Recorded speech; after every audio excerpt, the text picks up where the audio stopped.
하나님의 말씀 대하겠습니다. 고린도전서 15장 20절에서 22절 말씀 함께 봅니다. 고린도전서 15장 20절에서 22절 말씀입니다.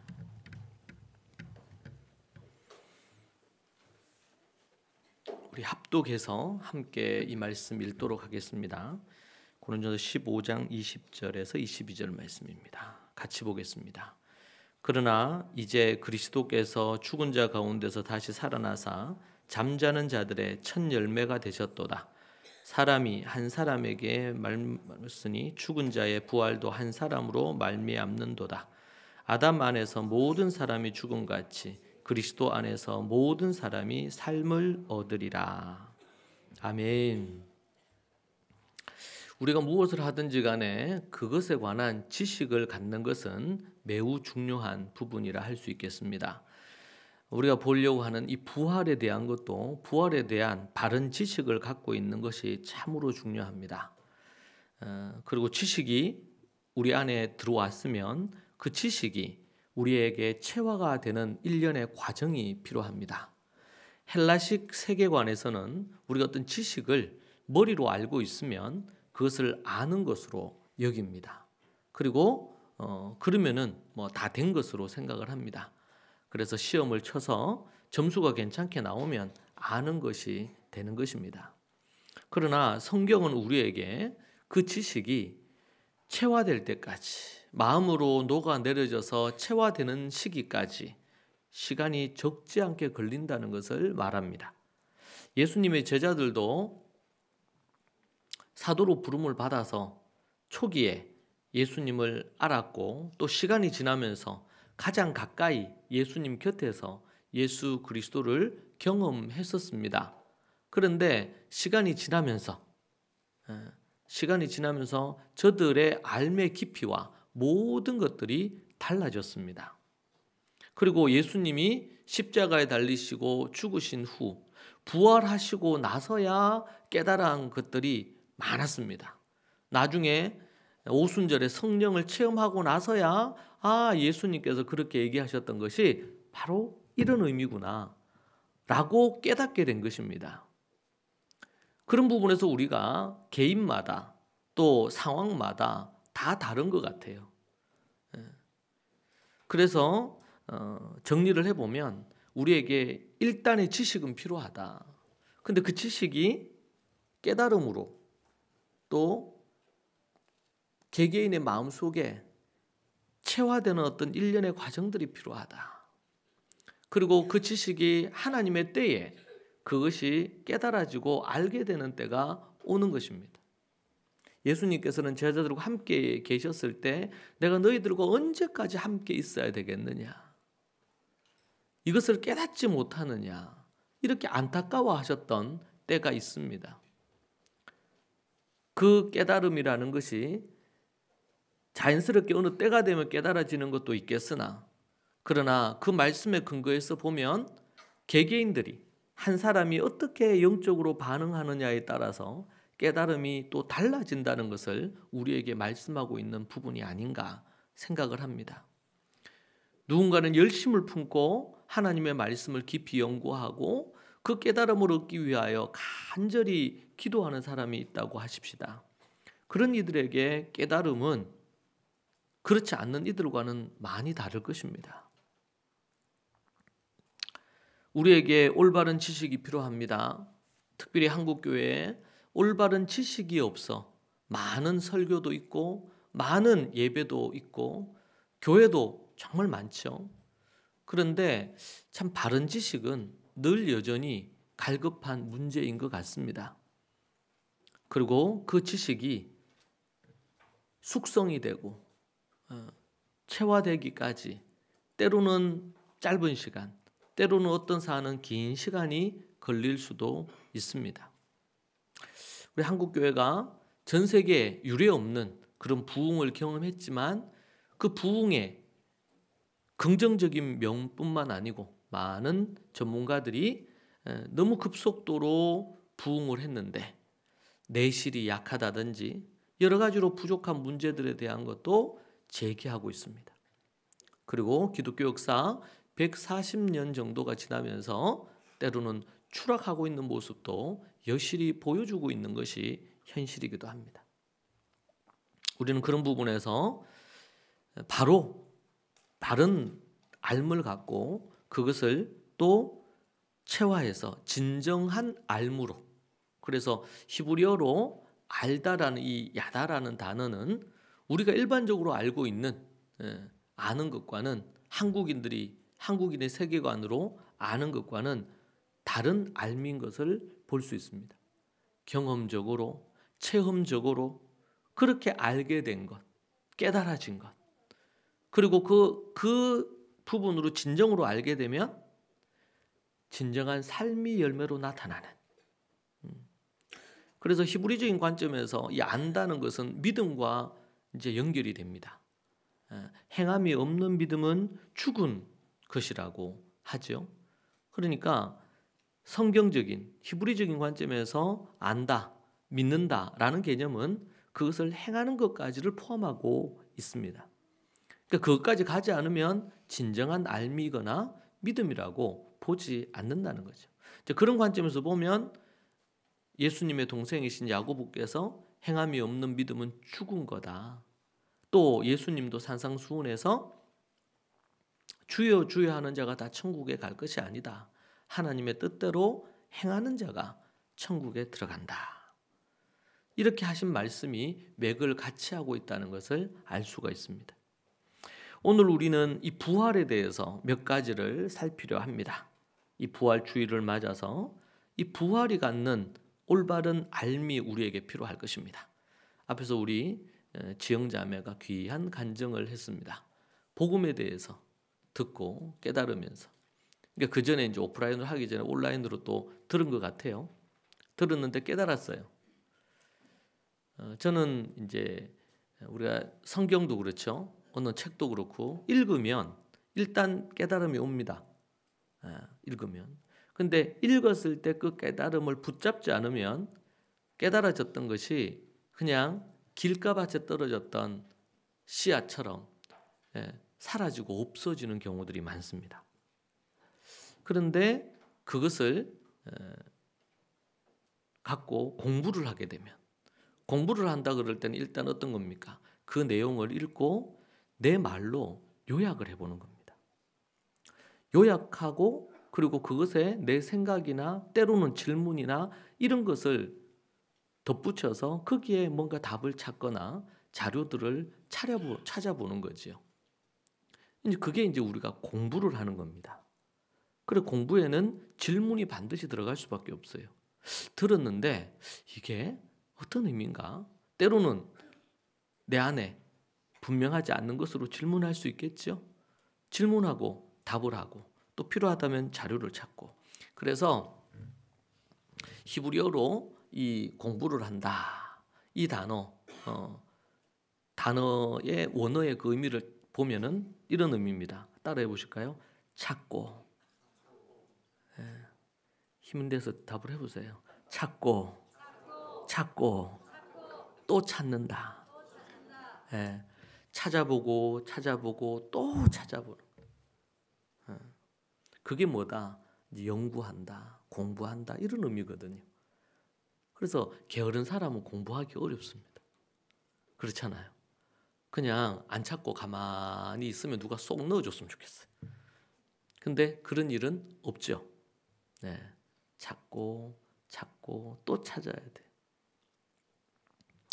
그러는 과정을 통해 가지고 한번 보고 듣고 읽었던 것과 그렇지 않고, 그래서 제가 우리 훈련 과정이라든지 어제도 우리 부활 수행하고 나서 또 뭐 페이퍼를 또 나눠주죠.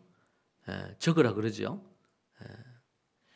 이 좋은 가족교회는 참 다 좋은데 그게 싫다는 사람이 있어요. 계속 적으라는 거예요. 또 적어놓으면 또 앞에 세워가지고 뭐 시켜요. 간증하라고.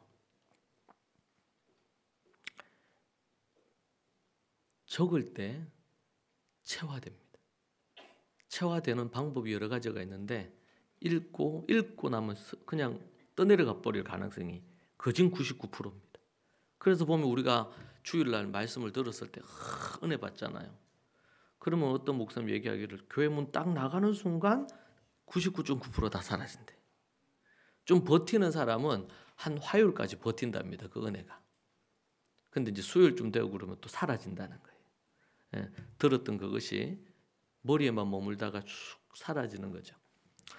근데 그것을 나름 메모하고 그리고 요약을 해서 내 말로 그것을 적어보고 또 읽어보고 반복해서 생각해보고 어떤 분들은 메모해서 프린트해서 크게 붙여가지고 거실에다가 부엌에다가 붙여놓고 본다는 거지요.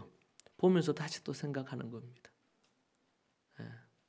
우리나라에서는 공부 그러면 그냥 중학교 때, 고등학교 때 우리 산업 사회로 진입하면서 워낙 우리 이제 인재가 많이 필요하니까 공부를 대량으로 그렇게 중고등학교, 이렇게 대학 공부를 시켰잖아요. 그리고 심지어 대학 공부도 다 외워서 시험 치는 이런 형태의 이제 수업으로 진행된 경우도 있고 지금도 여전히 그게 잔재가 남아 있어요 보면.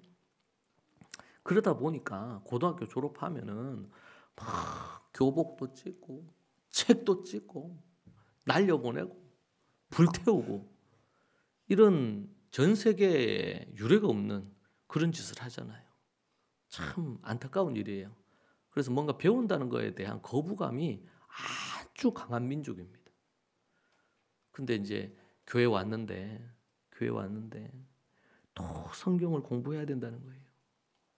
중고등 때 지긋지긋하게 공부했는데 이제 끝났나 싶었는데 교회에서 다시 또 공부를 하라는 거예요. 오늘 간증이 들어보니까 목사가 되거나 신학을 하거나 특별히 부름 받은 사람들이나 하는 게 그런 건 줄 알았는데 그게 이제 저도 그랬어요.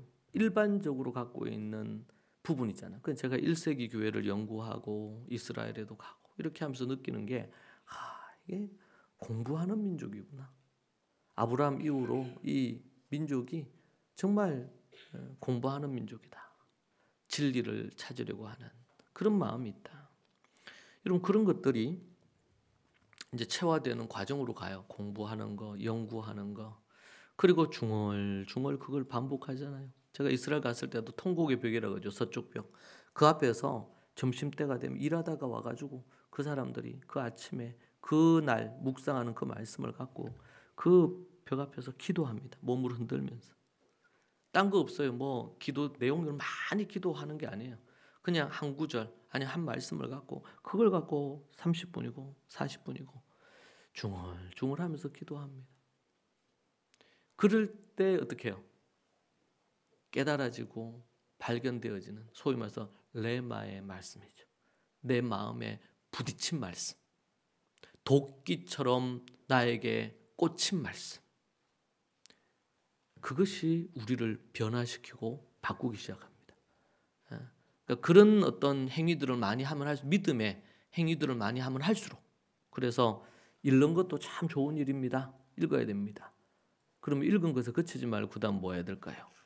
반드시 하야 묵상을 또 해야 됩니다. 시야를 중얼중얼 묵상할 때에 그때 하나님의 영이 우리에게 우리의 영을 일깨우면서 말씀을 깨닫게 하십니다. 그리고 그것보다 10배, 20배, 100배 중요한 것이 연구하는 겁니다. 공부해야 됩니다. 성경의 부분을 공부하고 찾아보고 해야 됩니다. 그리고 그건 여러분 참 너무 어려운 일일 거예요. 왜냐하면 한국인이 지긋지긋하게 싫어하는 게 공부란 말이에요.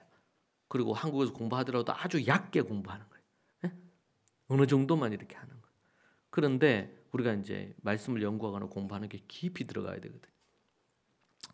여러분 우리가 오늘 말씀에 이 부활과 관련해서 제가 몇 가지 여러분과 함께 나누려고 하는데 그 첫 번째가 이 부활에는 두 종류가 있다는 메시지입니다. 두 종류가 있다. 사도행전 24장 15절에 보니까 그들이 기다리는 바 하나님께 향한 소망을 나도 가졌으니 곧 의인과 악인의 부활이 있으리라. 요한복음 5장 29절에 보니까 선한 일을 행한 자는 생명의 부활로 악한 일을 행한 자는 심판의 부활로 나오리라. 아멘. 이런 부활에는 두 종류가 있어요. 첫 번째 뭐라 그랬어요? 의인의 부활이 있고 또 하나는 악인의 부활이 있고, 요한복음 5장에서는요 이것을 또 다른 표현으로 했어요. 어떻게 표현했어요? 생명의 부활로, 그리고 심판의 부활로. 왜 목사님 왜 다릅니까? 그거는 이 사도행전은 누가가 썼잖아요. 그러니까 누가의 표현법이 다른 겁니다. 요한은 요한의 표현법이고, 그래서 사복음서가 있으면 사복음서마다 마태, 마가, 누가복음은 공간복음이라 그래. 좀 유사해, 표현이나 이런 부분이. 그러나 요한은 아주 좀 달라요 또. 그래서 요 세 가지를 공관복음, 그러니까 관점이 동일하다는 의미에서 그렇게 칭해요. 그런데 좀 다 달라요. 똑같은 사건을 기록해도 그 사람이 갖고 있는 언어 표현이나 이런 것에 따라서 다를 수밖에 없겠죠. 그래서 보면 오늘 뭐라 그랬어요? 의인의 부활이 있고 악인의 부활이 있다. 그런데 의인의 부활은 요한복음식으로 표현하면 생명의 부활이고, 악인의 부활은 심판의 부활이다. 그렇게 이야기를 하고 있습니다.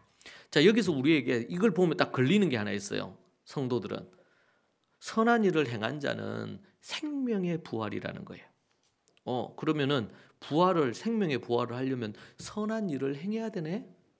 그러니까 이런 게 접근이 되겠죠. 그리고 요한복음 5장에 보니까 악한 일을 행한 자는 심판의 부활이라는 거예요.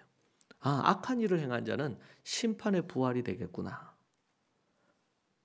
그러면은 선한 일을 하고 악한 일을 행하는 것에 따라서 부활의 차이가 있는 거네요. 그러면 이제 이게 고민이 되죠. 우리가 믿음은 구원으로 얻는다, 믿음은 은혜로 얻는다 하는데 공로가 아니라고 배웠는데 이 말씀은 어떤 의미인가? 근데 성경이 이렇게 기록하고 있잖아요. 우리가 성경을 볼 때 매우 중요한 것이 통합적으로, 통전적으로 보는 게 중요하다 그랬습니다. 어떻게 보는 게 중요하다고요? 통전적으로 봐야 된다.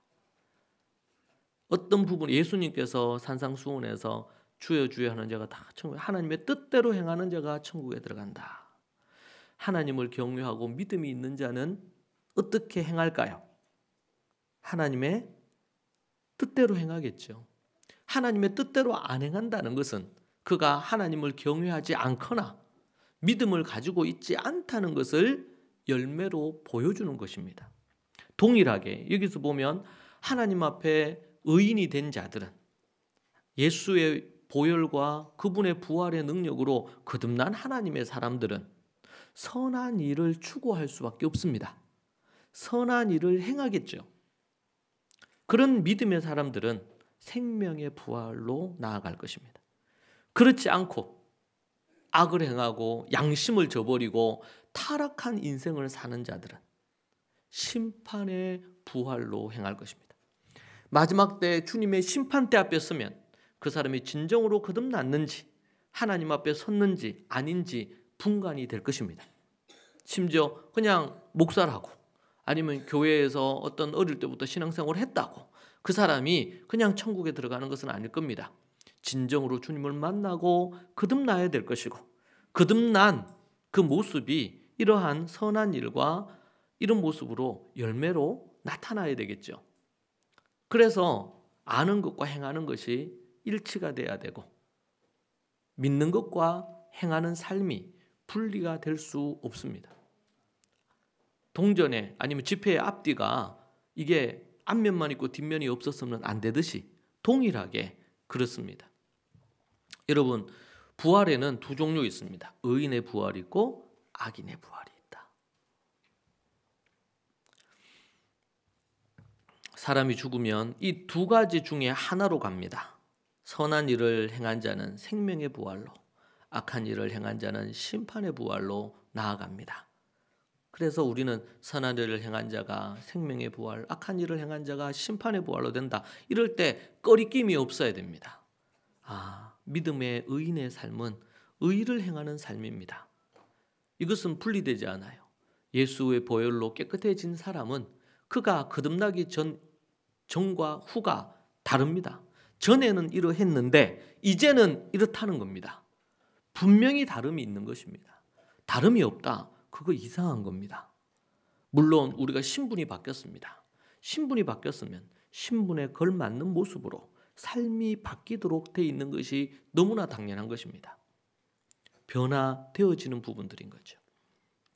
사도 바울은 죽은 자의 부활을 전할 때 어떤 이들은 조롱하고 비웃는다 그랬습니다. 그들은 영의 눈이 가려져서 진리를 보지 못하기 때문에 그렇습니다. 사도행전 17장 32절에 그들이 죽은 자의 부활을 듣고 어떤 사람은 조롱도 하고 어떤 사람은 이 일에 대하여 네 말을 다시 듣겠다 하니. 죽은 자의 부활에 대해서, 예수님의 부활에 대해서 소개했거든요. 그러니까 사도 바울을 보면서 조롱한다. 어떻게 죽은 사람이 살아날 수 있느냐. 말도 안 된다. 그런 우스꽝소리를 한다니 말이 되느냐. 그렇게 얘기하는 것입니다. 이 부활의 은혜가 임하지 않고 모르는 이들은 충분히 그럴 수 있습니다. 우리 가운데서 진정으로 주님의 부활을 믿기 전까지 그런 모습을, 그런 태도를 취했던 이들이 우리 가운데도 많을 것입니다. 예수 그리스도의 부활이 믿어지는 것이 은혜인 줄로 믿습니다. 그러기 위해서 필요하다면 우리 토다에서도 제가 언급했는데 부활은 역사적인 사실이라는 것에 대해서 조금 공부해 보면 그게 좀 명확해집니다. 그러니까 우리가 교회가 잘짓 잘못하면 무조건 믿으라. 부모님도 믿고 조부모님 다 믿고 하니까 니도 믿어야 된다. 이렇게 하기보다는 질문에 대해서 정직한 성경의 답을 할 필요가 있다고 저는 생각합니다. 질문이 있어야 됩니다. 그래서 여러분 초대교회를 보거나 구약으로부터 해서 초대교회도 그렇고 교회에서 질문들이 많았습니다. 성경에 대한 어떤 부분에 딴지를 걸기 위한 바리새인들의 질문이 아니고 과연 그런가? 데살로니가 성도들이 과연 그러한가? 바울의 가르침이 과연 그런가? 이런 질문을 갖고 해답을 찾아가는, 그래서 뭐예요? 말씀을 갖고 토론하는 일들이 많은 겁니다. 이게 원래 교회의 모습이거든요. 그런데 교회 안에서 말씀을 갖고 토론하는 것이 사라져 버렸어요. 왜냐하면 성경을 연구하고 이렇게 하는 것은 사제들이나 하는 것이지 그냥 일반 성도들은 하면 안 된다는 거예요. 그런 게 수천 년 동안 내려왔어요. 기독교 역사 속에. 그러다 보니까 말씀을 연구하거나 이렇게 하는 것도 목사나 신학자들의 전유물이고 성도들은 성경 그냥 1년에 1독만 해도 아주 좋은 믿음의 신앙을 가진 것으로 치부해 버렸단 말이에요. 이건 뭐예요? 성도들을 무지하게 만드는 거예요. 성도들이 무식할수록, 그래서 그런 말이에요. 성도들이 무식할수록 목사가 목회하기가 편하다고. 그건 아주 잘못된 것입니다. 그것이 교회를 망가뜨립니다. 절대로 그래서는 안 돼요. 하나님 앞에서 스데반처럼, 빌립 집사님처럼, 그리고 사도들 외에 또 제자들, 수많은 500여 제자들이 있었지 않습니까? 그들이 전 세계로 흩어져서 교회를 개척할 수 있을 정도의 준비를 갖추고 있었습니다. 빌립 집사님은 이디오피아 내시에게도 복음을 전하고 그것이 출발이 돼서 이디오피아의 교회가 세워지게 되었습니다. 또 사마리아 가서 복음도 전하지요. 교회를 개척했던 분이 빌립 집사님입니다. 스데반 집사님이 순교하시지 않았으면 정말 많은 곳에서 교회를 개척했을 것입니다. 여러분, 그것이 초대교회의 성도들, 집사님들이 했던 일이에요. 여러분, 우리가 갖는 우리의 모습은 성경적으로 되도록 돌아가는 겁니다.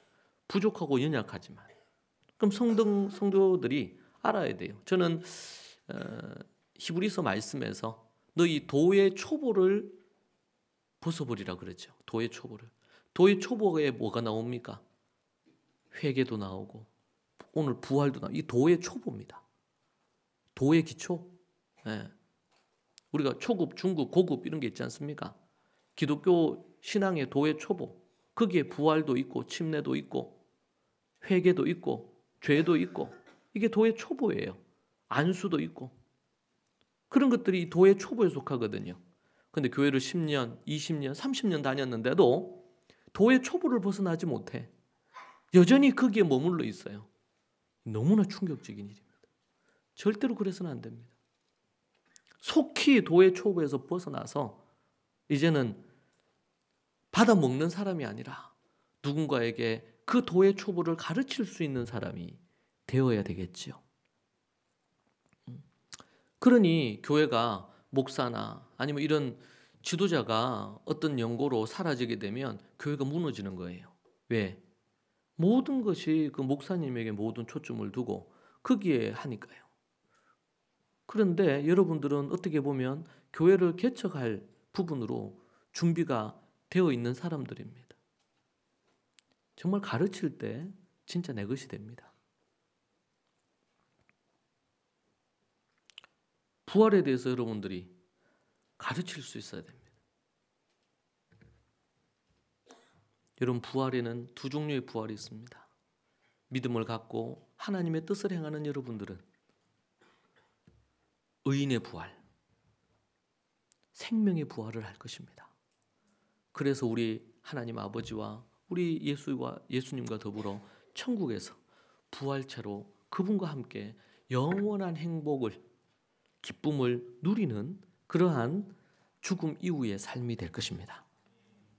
두 번째로는 이 부활이 가로막혀 있습니다. 뭐에 가로막혀 있느냐? 시대 정신에 가로막혀 있습니다.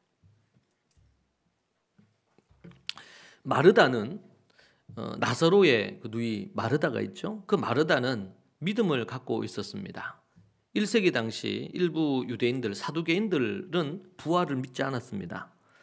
마르다의 고백을 보면 예수님께서 오빠가 다시 살아날 것이라고 말씀하실 때 마르다는 마지막 날 부활 때에 살아날 줄로 믿습니다. 이러면서 우는 거예요. 종말론적인 신앙을 갖고 있었던 것을 알 수가 있습니다. 이것은 예수님이 오시기 전에 이미 유대 사회에서는 메시아 대망 사상이 있었습니다. 메시아가 오셔서 우리를 구원하고 우리를 이끌어주고 죽은 자들이 살아날 것이다 라는 부활 사상이 저들에게 있었습니다. 부활을 믿고 있었던 것이죠. 히브리 사회 자체가. 그 정도의 믿음을 갖고 있었습니다. 그런데 이 나사로나 마르다나 이 가족들이 예수님을 만나면서 더 선명해졌을 것입니다. 자, 이스라엘 사회는, 유대 사회는 그런 문화를 갖고 있었어요. 그러니까 일부 사두개파들 외에는 다 부활이 있을 거라고 믿었습니다. 자, 그런데 우리나라는 어떻습니까? 부활. 제가 예전에 한번 어떤 이 고발성 이 다큐처럼 그걸 봤는데 거기에서 뭐라 그랬냐면 10월 26일인가요? 그때 종말, 옛날에 10월 26일 종말 그게 있어가지고 난리가 났었잖아요. 제 아는 분들도 그때 10월 26일 날 휴거한다 그래가지고 제가 다녔던 교회에서 그분들이 그쪽 교회로 다 가가지고 그때 막 흰 옷 입고 다 기다렸거든요. 그런데 이 밤이 지나도록 휴거가 안 되는 거예요, 이분들이. 예? 그래서 근데 그게 전국적인 방송으로, 전국 방송으로 이렇게 다 탔어요. 그래가지고 교회 앞에 모든 이 방송국에서 다 그걸 취재를 하는 거예요. 그러면서 이제 그 다큐의 진행자가 정말 말도 안 되는 황당한 이 재림을 기다리는 이들이 있다는 거예요. 멘트 속에 그게 나와요. 물론 이단들의 날짜를 정해서 이 재림을 기다리고 휴거를 기다리는 것은 잘못된 것이죠. 그런데 이 예수님이 재림하신다는 것은 우리는 성경을 통해서 믿는 바잖아요. 근데 참 안타까웠어요. 그런 게 뉴스에 나서 이렇게 된다는. 그러니까 사람들이 심지어 교회 다니는 사람도 그 사건으로 인해서 재림에 대해서 좀 부정적인 생각을 가지게 되는 이런 부분들이 되고, 그게 지금 세월이 그렇게 많이 지난 그게 작년 사건이었거든요. 나왔던 게. 그래서 그때 이제 전 재산을 교회에 바쳤는데 교회에 거기 있는 이단이죠. 이단의 그 사람이 목사가 그 돈을 횡령을 하고 다 휴거하니까 다 전 재산 교회에 내라고 했는데 자기는 이것저것 해가지고 막 어? 막 땅도 사놓고 뭐도 사놓고 이렇게 했다는 얘기, 그런 기사가 나왔어요. 참으로 안타까운 일이지요. 재림도 그런 것처럼 부활도 그렇지 않겠습니까? 죽은 자가 살아났다. 예수님이 부활하셨다. 그렇게 할 때 시대 정신은 그 말도 안 되는 거다. 과학적으로 증명할 수도 있는 것도 아니고 의학적으로 증명할 수 있는 것도 아니고 상식적으로 그렇게 말이 되느냐. 그렇게 말하는 것이죠. 예. 이 종말 신앙에 대한 부분에 대해서 심지어 교회 다니는 사람들도 여기에 대해서 무지한 경우도 많고, 특별히 이제 다음 세대들은 더더욱 그러한 부분들에 대해서 무지하겠죠. 예. 저는 제가 중고등 때 교회 다닐 때에 교회에서 시험 쳤습니다. 그 전도사님이, 제가 이제 고신측이었는데 그 공부하고 나서, 그러고 나서 중간고사, 기말고사가 있었어요. 교회에서. 그 중간고사 정도, 그때는 이제 우리 전도사님이 조직 신학을 가르쳤어요. 중학생들한테. 그리고 구원의 서정 순서하고, 뭐 그 뒤 속죄론, 뭐 구속론, 뭐 교회론, 뭐 그래서 문제, 지금 생각해 보니까 그 전도사님 신학교에서 자기가 시험 쳤던 거 갖고 와서 시험 친 것 같아요. 그러니까 시험지를 나눠줘. 그래가지고 그래도 거기서 제가 1등을 했어요. 저는 무시하시면 안 돼. 그 정도에서. 근데 시간이 지나면 지날수록 더 쉽고 재밌고 즐겁게 이렇게 주일학교나 이런 것들을 자꾸 가잖아요. 그러다 보니까 자꾸 그런 부분도 떨어지는 것 같아요.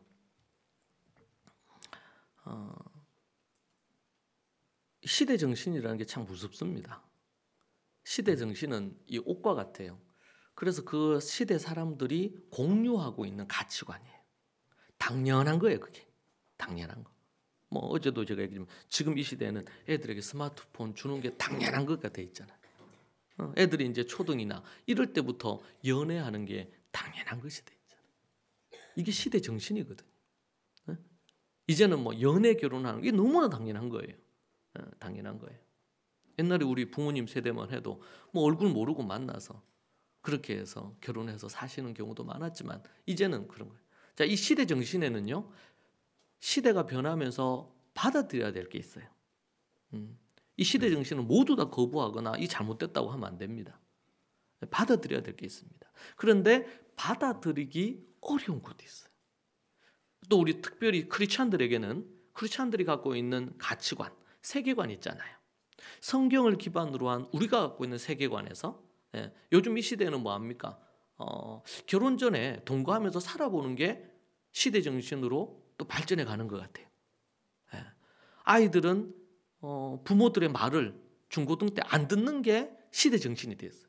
들으면, 그래서 막 부모님 말씀에 순종하고 잘 따르고 이렇게 하고 그러면 주변 사람들이 저 이상하다. 애를 집에서 확 잡는 거 아니냐. 얘를 얼마나 후려 잡았으면 애들이 저렇게 말을 잘 듣냐. 말 안 듣는 게 너무 자연스러운 시대 정신이 됐단 말이에요. 그래서 여러분, 우리가 같은 문화를 가진 공동체를 형성하는 게 정말 중요해요. 초대교회를 보세요. 유대인들 사회고 같은 히브리인들이고 유대인들이었잖아요. 그래서 공통된 분모들 많았어요. 그런데 예수 그리스도를 믿음으로 말미암아 그들은 예수님 믿는 사람들은 1세기 당시에는 초대교회죠. 사도행전에 그들은 따로 살았습니다.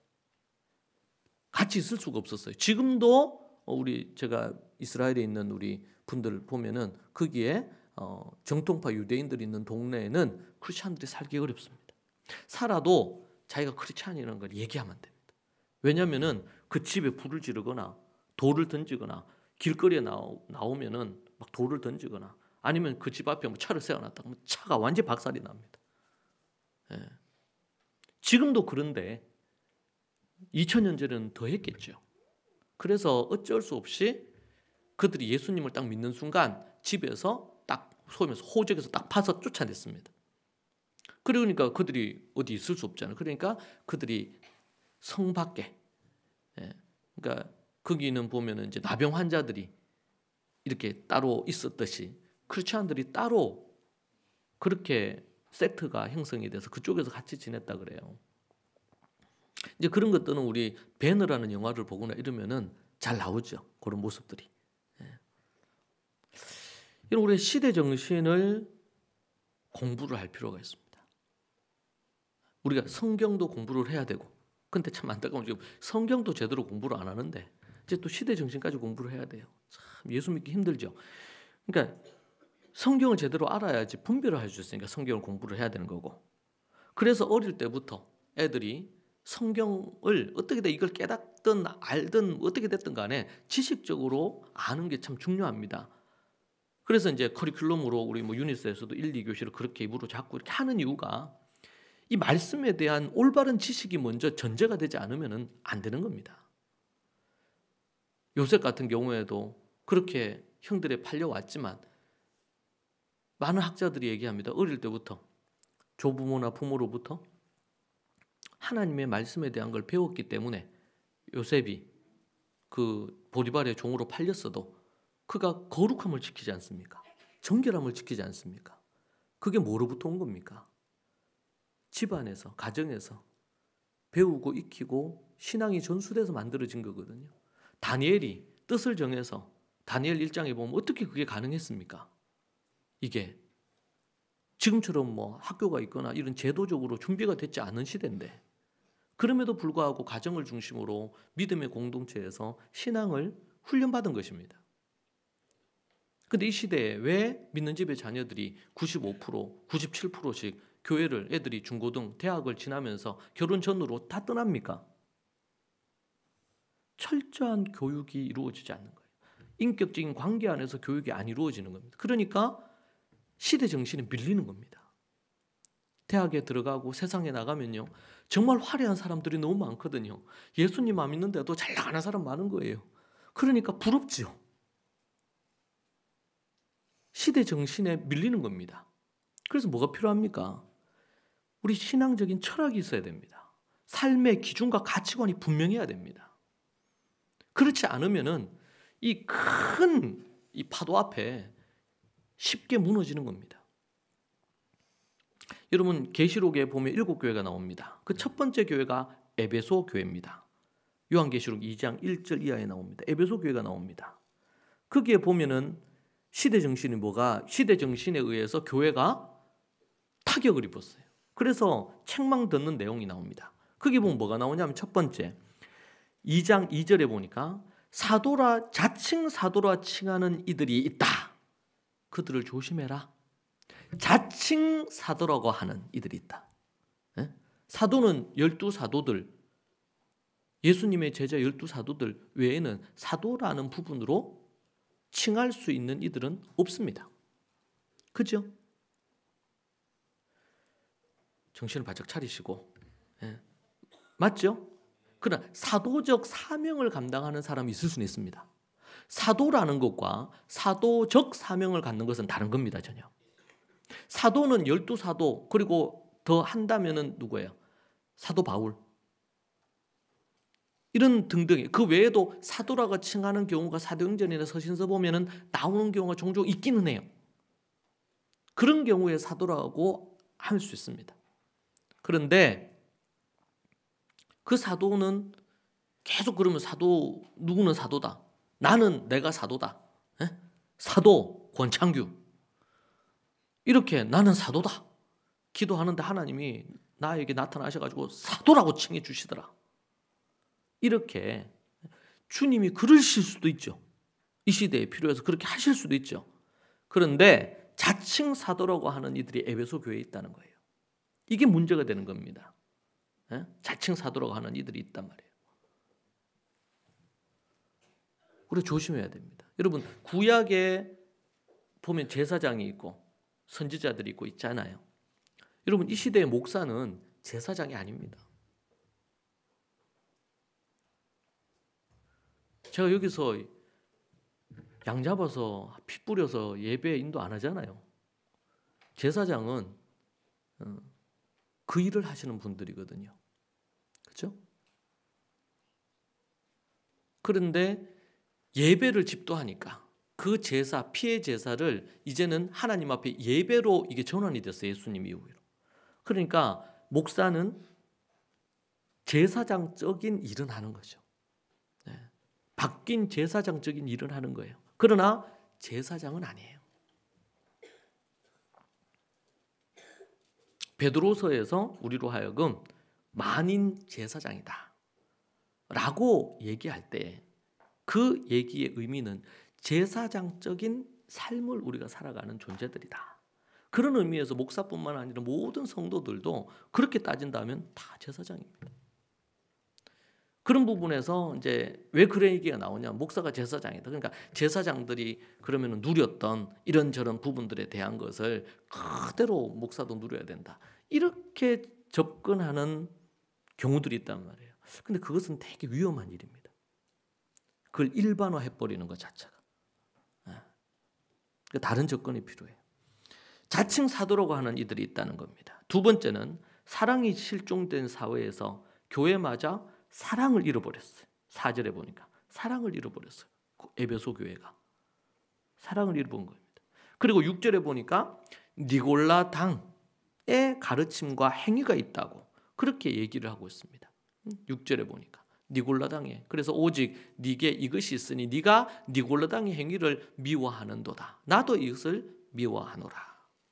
그 시대 정신이 뭐냐면은 니골라 당. 이게 니골라 당은 이건 해석이 좀 어렵습니다. 집사들 중에 니골라가 있었는데 이 니골라가 세속적이거나 탐욕적인 이런 어떤 모습을 갖춘 것에 대한 무리를 일컫는 말이고 또 이원론적인 그런 어떤 삶의 문제에 대한 걸로 이단이 된 그룹입니다. 니골라당이. 근데 그 가르침이 있었다는 그런 교회도 있었겠죠. 그 시대에. 그러니까 정통교회도 영향을 주었다. 그런데 지금 에베소 교회는 그러한 니골라당의 가르침을 싫어했다. 미워했다. 하나님도 미워하시는데. 그래서 이것은 칭찬에 속하는 거고 그런데 그 시대 정신이 있다는 거예요. 그 사회가 갖고 있는 시대 정신이 있고 또 교회들이 갖고 있는 시대 정신이 있었어요. 여러분 일제시대에 우리 한국에서는 어떻게 했습니까? 신사참배가 시대 정신이었어요. 대부분의 목사들이 신사참배를 허용했습니다. 그래서 장로교회에서는 우리 그 주길철 목사님 이런 분들이 거기에 반대했기 때문에 순교하시기도 하고 많은 고난을 받았죠. 저는 이제 침례교 출신은 아닌데 저는 신학을 침례교하고 목사가 되었습니다. 침례교 목사가. 그래서 침례교 교회사를 배워보니까 한국에서 유일하게 지금 현재까지 유일하게 교단 차원에서 신사참배를 거부한 교단은 우리 침례교회가 유일합니다. 제가 공부를 해보니까 그래서 침례교회가 교세가 약해요. 왜냐면 그때 완전히 교회들이 불태워지고 다 압수당하고 왜냐면 교단 차원에서 그걸 거부했으니까 순교도 많이 당하셨다 그래요. 그 당시의 시대 교단 차원에서 아니면은 기독교 내에서 시대 정신이 있고 또 그 사회가 갖는 시대 정신이 있습니다. 지금 이 시대에는 뭡니까? 그 시대 정신으로 볼 수 있는 것 중에 하나가 지금 이제 거대하게 밀려오는 것이 동성애법이죠.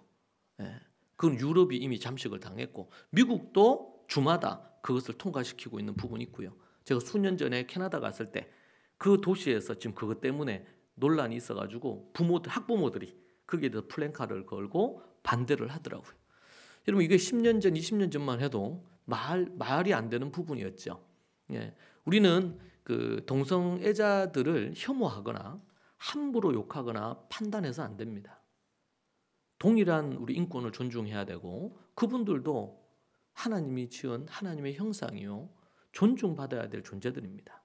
그런데 우리는 성경을 믿는 사람이기 때문에 하나님이 간음을 반대하시듯이 이 동성애 부분에 대해서 하나님은 원하시지 않는다는 것이 자명하지요. 그렇기 때문에 우리가 그것에 대해서 반대하는 것입니다.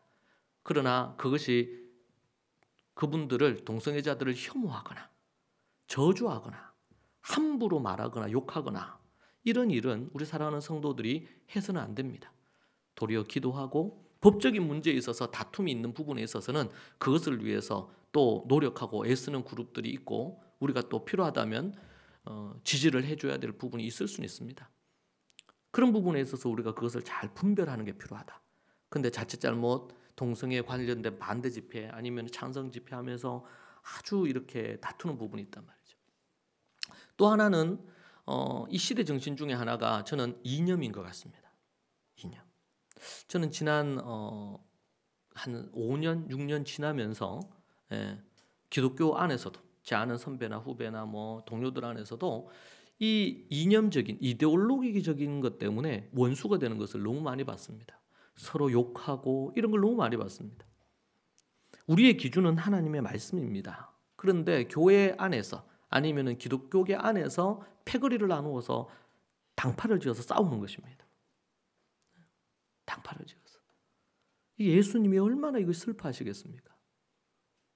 우리는 성경의 기준을 갖고 어느 정당이 갖고 있는 정책이나 이런 것들이 맞으면 맞다, 틀리면 틀리다. 이렇게 해야 됩니다. 저는 제가 공적인 자리에 있기 때문에 공개적으로 제가 이런저런 부분에 대해서 여러분에게 설교로나 이런 부분으로 그 부분에 대해서 얘기하거나 이렇게 하는 것을 극히 자제를 했습니다. 그것은 목사로서 저는 당연하다고 생각합니다. 뭐 다른 분들은 다르게 생각할 수 있겠지만 예수님께서도 사도들도 그렇고 우리에게 매우 중요한 메인스트림은 복음입니다. 하나님의 말씀입니다. 이념이 아닙니다. 이념에 휘둘리면 안 됩니다. 이념에 휘둘리면 진실을 왜곡시킵니다. 그래서 여러분들이 진실을 찾는 법을 배우십시오. 언론사들이 거짓 뉴스를 아니면 거짓된 정보들을 갖고 왜곡시킵니다. 이거는 아주 잘못된 겁니다. 국민들을 호도하는 거거든요. 잘못된 부분으로 가는 것입니다. 어제도 제가 얘기했지만 소위 말해서 공산당, 공산주의는 이 주의에 대한 개념은 절대로 크리스찬들은 허용할 수 없는 문제입니다. 이것은 성경적인 가치와 너무나 반대되는 부분입니다. 그것을 공산주의나 자본주의 이거는 뭐 다르다 이런 부분에 있어서 이럴 수도 있고 저럴 수도 있다 이렇게 접근할 수 있는 문제가 전혀 아니라고 제가 어제 얘기했습니다. 분별이 필요한 부분입니다. 지난 역사 속에 교회를 향해서 이 공산당이 공산주의가 저지른 만행이 얼마나 잔혹합니까? 크리스찬들이 그것을 분별할 수 있어야 됩니다. 안타깝죠. 뭐 태극기 집회가 있고 뭐 무슨 집회가 있고 난리가 나지 않았습니까? 지난 시간 동안. 제가 우리 태극기 우리 학교니까 태극기 있습니다. 우리 유니스 기가 있고. 그런데 태극기를 보면서 사람들이 패거리를 나눕니다. 이게 얼마나 어처구니 없는 일이에요. 그래서 누군가 태극기를 가지고 있으면은 꼴통 보수라고 이렇게 얘기하기도 하고. 분명한 것은 어떤 연유든지 간에 우리가 국가가 갖고 있는 애국가가 됐든 국기로서 태극기가 됐든 그 부분에 대한 거 부정할 수 없는 것을 부정하면 안 돼요. 그걸 가지고 가야 돼. 그런데 이것이 어느 하나의 이데올로기의 도구로 쓰이니까 어떤 이들에게는 태극기를 보면 막 싫어. 태극기를 보면 애국심 막 불타오르고 막 뜨거워지고 조국에 대한 열망이 일어나고 이래야 되는데 그게 아니고 그 보면 색깔을 끼고 보는 거예요. 이게 얼마나 어처구니가 없어요. 여러분 전 세계에서 우리나라만큼 이념을 갖고 이렇게 하는 경우가 없습니다. 미국을 보세요. 뭐 기독교 국가였기 때문에 그런 것도 있지만 이런저런 부분에 있어서 저는 이 보수와 진보가 갖는 이 균형감이 참 중요하다고 저는 봅니다. 그러나 뭐 선거를 하거나 뭘 하거나 이렇게 할 때 협조할 때는 협조하고 함께 국가의 발전을 위해서 나아갈 때는 나아가고 그러나 이견이 있을 수 있잖아요. 그래야지 서로 토론하고 이렇게 해서 국가가 발전할 수 있는 거니까. 근데 이데올로기에 물들어 버리면 국익이나 아니면 뭐 이런 국민의 이익이나 이런 것보다도 당리당략 자신들의 어떤 이권 여기에 모든 것이 올인이 되는 것 같아요. 여러분 이게 매우 위험한 것입니다. 여러분 우리 크리스찬들은 더욱더 조심해야 됩니다. 이념에 물든 기독교가 되면 안 돼요. 성경의 말씀을 기준으로 이게 옳으면 옳고 그러면 그러고 그래서 어떻게 보면 성경이 무지하기 때문에 이럴 수도 있습니다. 심지어 목사들조차도 지난 수년 동안 코로나 지나면서 얼마나 그걸 가지고 싸우고 목사들끼리 쪼개져요 또. 그러니까 당연히 교회들도 쪼개지겠죠.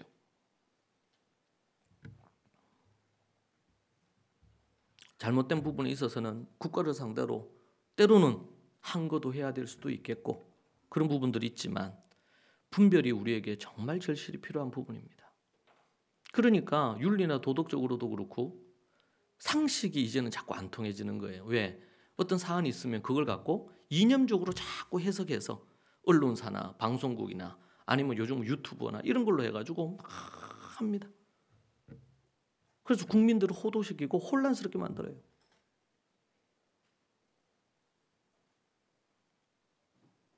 그래서 저는 그런 이념에 물든 목사들 패거리하고는 거리를 둡니다. 그건 잘못된 것입니다. 하나님의 말씀에 근거해서 우리는 맞으면 맞다, 아니면 아니다. 그 제가 예전에 얘기를 했었죠. 제가 뭐 한복을 입고 또 전통 예절에 대해서 얘기하고 이렇게 하면요, 뭐 저를 막 이상한 눈으로 이렇게 쳐다보는 거예요. 저 우파에 어쩌고 저쩌고 골통 어쩌고 저쩌고. 그 제가 어디 가서는 또 여성 목사 안수가 절실히 필요하다. 성경적인 것은 그거다. 이렇게 얘기하면 저 좌파 저 나쁜 놈 이렇게. 제가 이스라엘 교육에 대한 얘기하고 그러면은 친유대주의자 어쩌고 저쩌고 막 욕을 하고. 그런데 유대인들 또 제가 안식일이 아니고 우린 주일을 지켜야 됩니다. 뭐 6월절을 아니고 뭐 부활절을 지켜야 됩니다. 이렇게 하고 그러면은 또 저 반대편에 있는 분들이 다 좋은데 그 이상하다 저 사람. 그래가지고 인터넷에도 올리고 뭐 이런 경우들이 꽤 많았어요. 뭐 그러든가 말든가. 우리가 하나님 앞에서 올바로 근데 보면 올려놓은 걸 보면은요 사실이 아닌 경우, 매도한 경우, 자기들이 짐작해가지고 음모론처럼 막 이렇게 해놓은 경우. 한국만큼 이런 게 약한 나라가 없습니다. 또 사람들이 얘기하고 그러면 쉽게 귀가 가벼워요. 왜 그런 앞에서 얘기한 것처럼 공부를 안 하니까. 여러분 최소한 어느 대통령이 됐든 누가 됐든 비판하려면 그 사람의 최소한 자서전은 제발 읽어보세요. 좀. 그리고 그 사람에 대해서 비판한 양쪽 편 글을 좀 읽어봐. 책은 최소한 3권 정도는 읽어야 안 되겠어요? 누구에 대해서 얘기를 논하려면. 근데 찌라시나 아니면 유튜브 그래 제가 보지 말라고요. 그런 거 제발 좀. 도리어 그냥 책을 보세요. 책도 분별해서 봐야 되지만 최소한 자서전 하나, 그 사람에 대해서 긍정적으로 얘기하는 거 하나, 또 비판하는 거 하나, 이렇게 해서 읽어야지 균형을 잡을 거 아니에요. 응? 그러고 나서 판단은 각자가 하는 거예요. 각자가. 교회가 이런 이념으로 쪼개져서는 안 되겠죠. 그 교회에서 그런 얘기 하지 말라고요. 우리가 복음하고 말씀 얘기하기도 정신이 없는데 그 얘기하지 마세요. 분명히 하나님의 말씀에 근거해서 잘못된 게 있습니까? 잘못됐다 하면 됩니다. 사석에서 뭐 그렇게 하는 거 문제가 되겠어요. 근데 그것을 패거리를 짓거나 그렇게 하는 것에 대해서는 저는 용납하기 어렵습니다.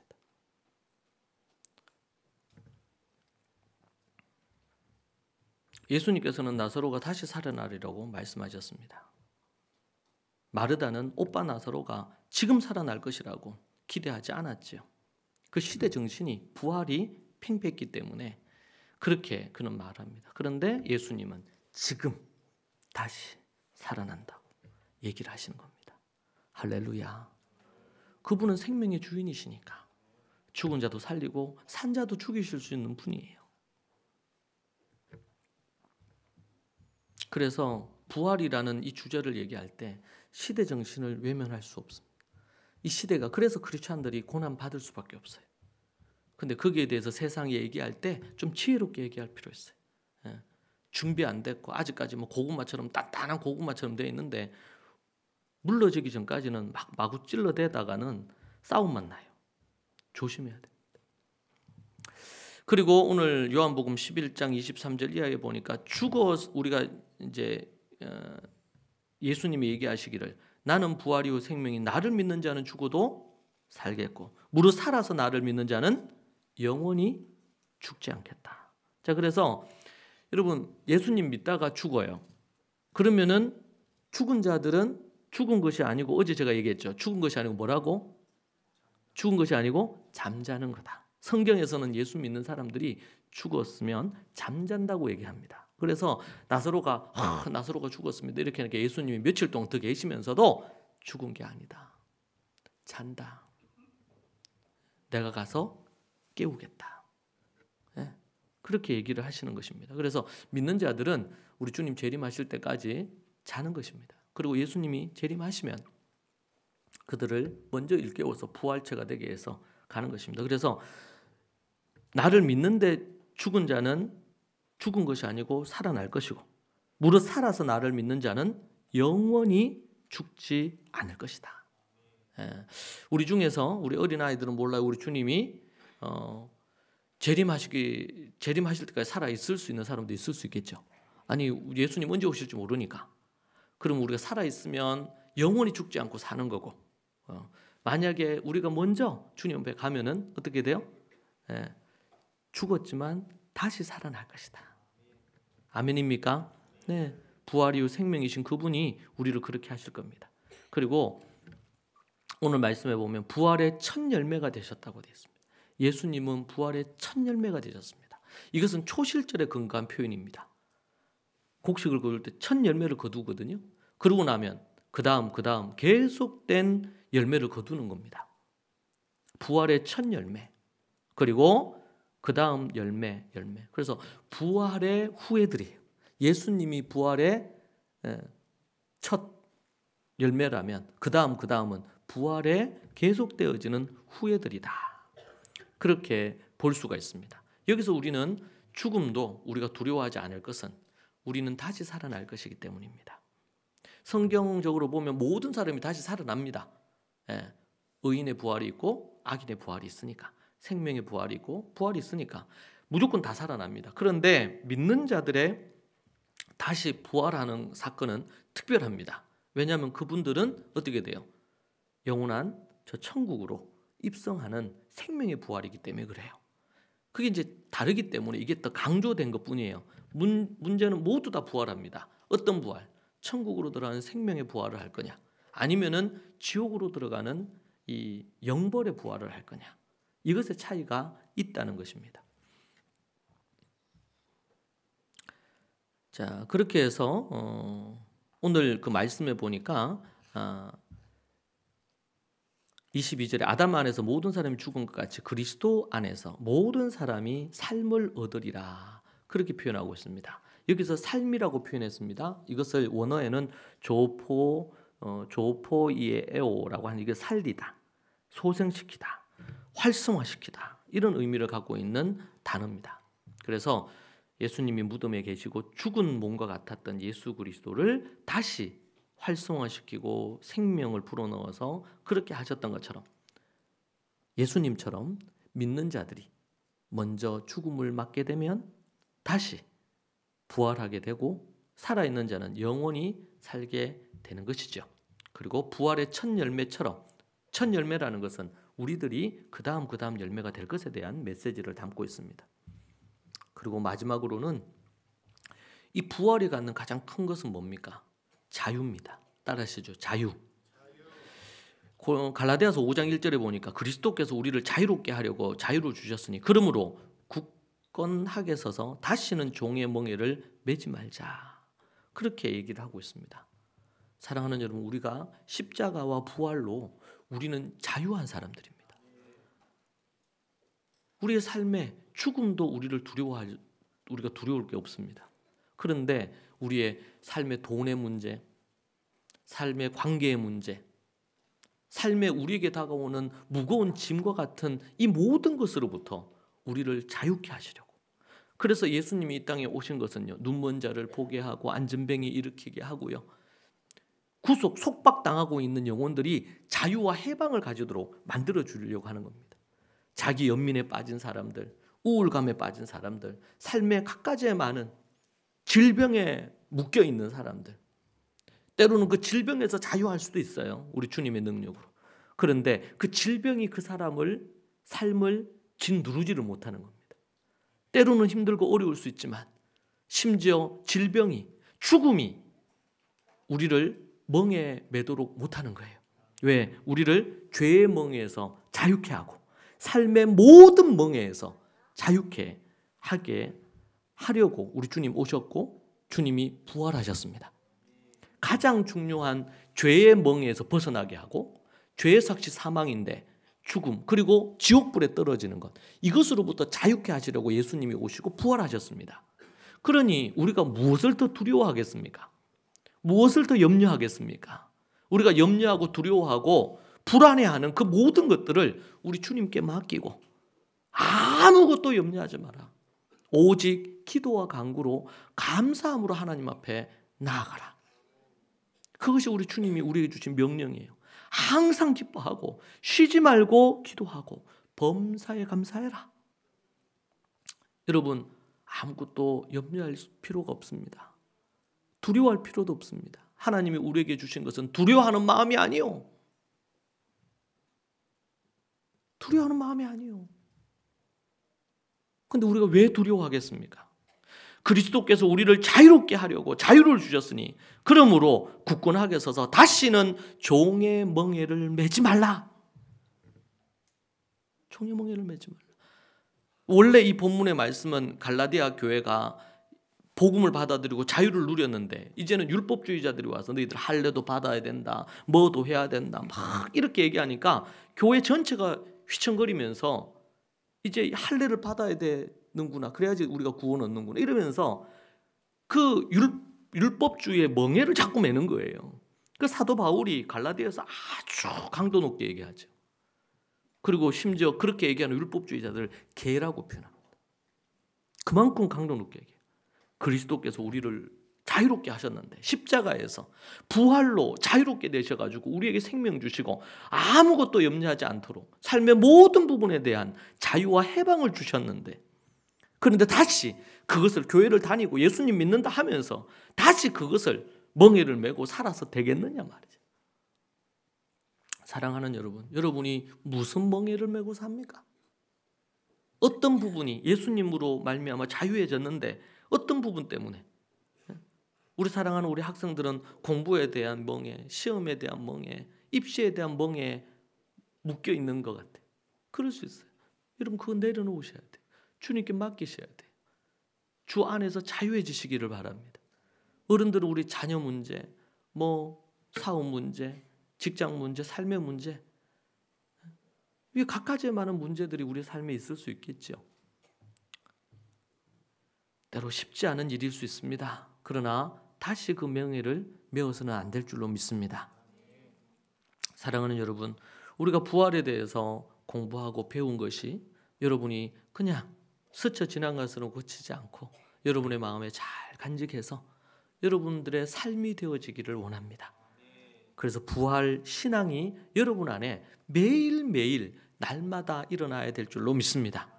이 부활주의를 맞아서 우리가 부활의 능력을 체험하고 그리고는 매일매일의 삶에 내년 부활 주일이 올 때까지 그렇게 여러분들이 자유한 인생 그리고 부활의 의미를 깊이 삶에 실천하는 인생 되기를 소망합니다.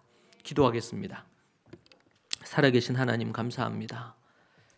허물과 죄로 죽은 우리들에게 이 놀라운 은혜를 주셨는데 누구나, 어느 누구나 이 십자가와 부활이 자신의 것이 될 수 있다고 하셨는데 주님, 우리 사랑하는 믿음의 성도들이 먼저 그것을 믿고 그것을 마음에 받아들여 그것을 누리며 살게 해주시고 이 땅에 사는 우리의 이웃과 가족들에게 이 자유와 기쁨과 해방을 함께 나누며 살아갈 수 있도록 주님 도와주시옵소서. 주님, 우리가 이 세상을 향해 겸손히 이 세상을 섬기고 사랑할 수 있도록 도와주시고 우리 안에 교만함과 또 높아진 마음들이 없게 하옵소서. 예수님 이름으로 기도합니다. 아멘.